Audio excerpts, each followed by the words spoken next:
হরে কৃষ্ণ। আজ একটা গুরুত্বপূর্ণ বিষয় নিয়ে আলোচনা করার চেষ্টা করব। সেটা হলো সতীদাহ প্রথা বা সহমরণ। সতীদাহ প্রথা বা সহমরণ এটা একটা জঘন্য প্রথা। যে প্রথাটাতে হতো কি, যে কোনো স্ত্রীকে তার স্বামীর চিতাতে একসাথে পুড়ে মৃত্যুবরণ করতে হতো। এটা ছিল সতীদাহ প্রথা।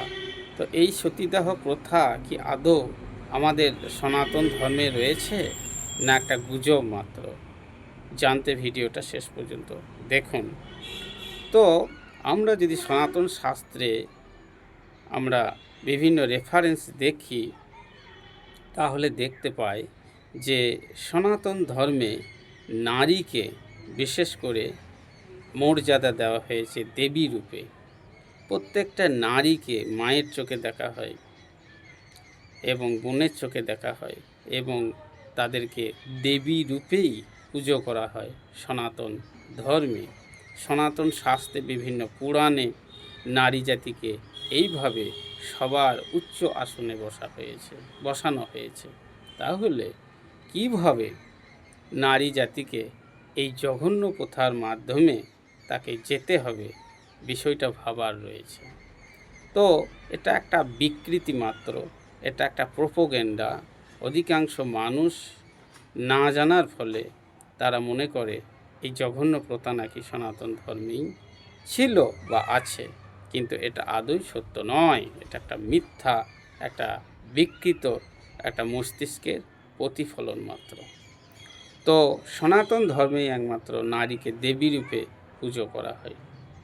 তাহলে কিভাবে এই সনাতন ধর্ম এইটাকে সম্মতি দিতে পারে, এই জঘন্য প্রথাকে সম্মতি দিতে পারে? না, বিষয়টা একেবারেই মিথ্যা এবং একটা বিকৃত একটা আলোচনা মাত্র। তো ঋগ্বেদে একটা শ্লোক রয়েছে। আমরা যদি শাস্ত্রের বিভিন্ন রেফারেন্সে ঢুকি, তাহলে দেখতে পাই যে এই যে জঘন্য প্রথা, এটা আমাদের ধর্মে আদৌ কোনো দিন ছিলই না বা নেই।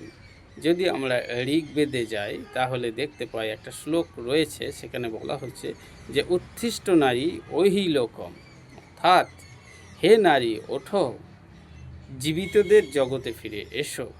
অর্থাৎ এইভাবে কোনো বিধবা নারীকে আহ্বান করে বলা হচ্ছে, হে নারী হে নারী তুমি জীবিতদের জগতে ফিরে এসো। অর্থাৎ সেই বিধবা নারীকে আহ্বান করে বলা হচ্ছে তিনি যেন জীবনের স্বাভাবিক ছন্দে ফিরে আসেন তার স্বামীর মৃত্যুর পর, এবং তার যে কর্তব্যকর্ম, তার যে সংসার এবং পারিবারিক যে দায়িত্ব, সেগুলো যেন সে স্বাভাবিকভাবেই সেগুলোকে আবার গ্রহণ করেন।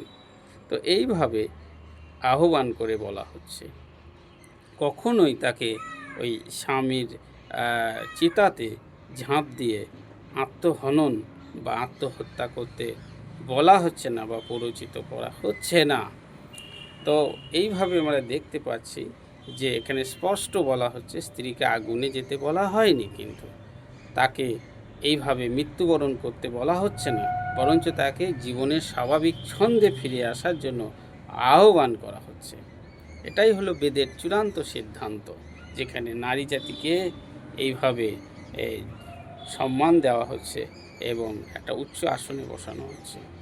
তাছাড়াও যদি আমরা ভগবদ্গীতায় যাই, ভগবদ্গীতার একটা শ্লোকে রয়েছে, সেখানে 16 নম্বর অধ্যায়ের 19 থেকে 20 নম্বর যে শ্লোক, সেই শ্লোকে বলা হচ্ছে যে আত্মহত্যা করা বা আত্মহনন একটা মহাপাপ, এটা একটা তামসিক এবং আসরিক কর্ম।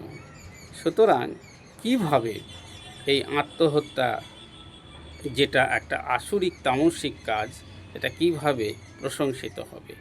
তাই ভগবান ভগবদ্গীতায় স্পষ্ট বারণ করছেন যে আত্মহনন বা আত্মহত্যা মহাপাপ, শরীরকে নাশ করা, এটা একটা আসরিক কর্ম। তাহলে আমাদের শাস্ত্রের বিভিন্ন রেফারেন্স থেকে আমরা দেখতে পাচ্ছি যে এই যে আত্মহত্যা করা বা সহমরণ, এই যে প্রথা, এই জঘন্য প্রথা আমাদের শাস্ত্রে কোনো কালে ছিলই না আর নেই। থাকার সম্ভাবনাও নেই।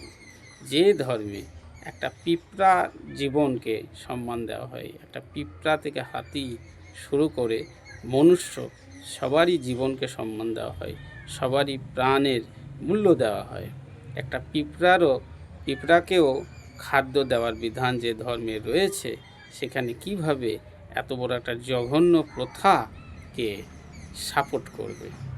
এটা হয়েছিল, তাহলে সৃষ্টিটা হলো কিভাবে?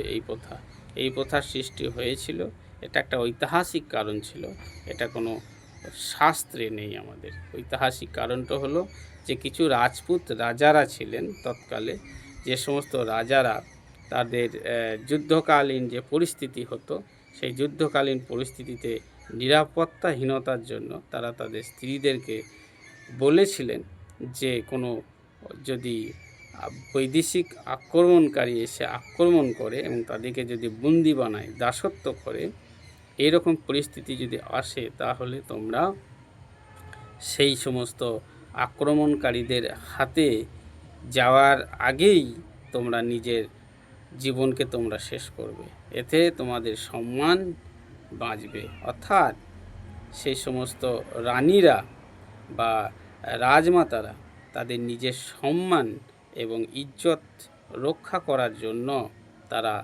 আত্মহননের পথ বেছে নিয়েছিল।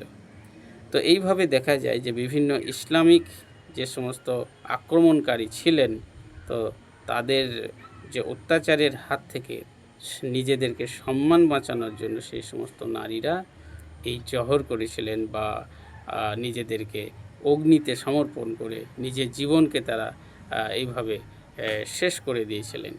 এই প্রথা থেকেই অনেকটা সতীদাহ প্রথার জন্ম নিয়েছিল। তাছাড়াও ছিল যে যুদ্ধকালীন নিরাপত্তাহীনতার এটা একটা কারণ ছিল, এবং পুরুষতান্ত্রিক সমাজের যে নোংরা যে বিষয়, সেটা একটা ছিল। আর ছিল যে তৎকালীন আরও কিছু কারণ ছিল। এই সমস্ত কারণগুলোর জন্যই কিন্তু এই মূলত এই যে জঘন্য প্রথা, এই প্রথাগুলো কিন্তু চলে এসেছিল। তো এইভাবেই আমরা দেখছি যে এই যে সনাতন ধর্মের বিরুদ্ধে যে আঙুল তোলা হয় সতীদাহ প্রথা, এটা আদৌ কিন্তু আমাদের ধর্মে নেই, ছিল না, থাকার কথাও নয়। বিভিন্ন শাস্ত্র থেকে আমরা যদি এই ঘাঁটাঘাঁটি করি, তাহলে দেখতে পাই যে এই প্রথা আদৌ কিন্তু আমাদের শাস্ত্র নেই। আমাদের শাস্ত্রে কিন্তু এই ধরনের কোনো রেফারেন্স নেই। তো এই বিষয়ে বলা ছিল। যদি এই বিষয়ে আপনাদের কোনো মন্তব্য থাকে, অবশ্যই মন্তব্য করুন। হরে কৃষ্ণ। চ্যানেলটাকে সাবস্ক্রাইব করুন বেশি বেশি করে। এই ধরনের ভিডিও আরও অনেক পেতে থাকবেন আপনারা। হরে কৃষ্ণ।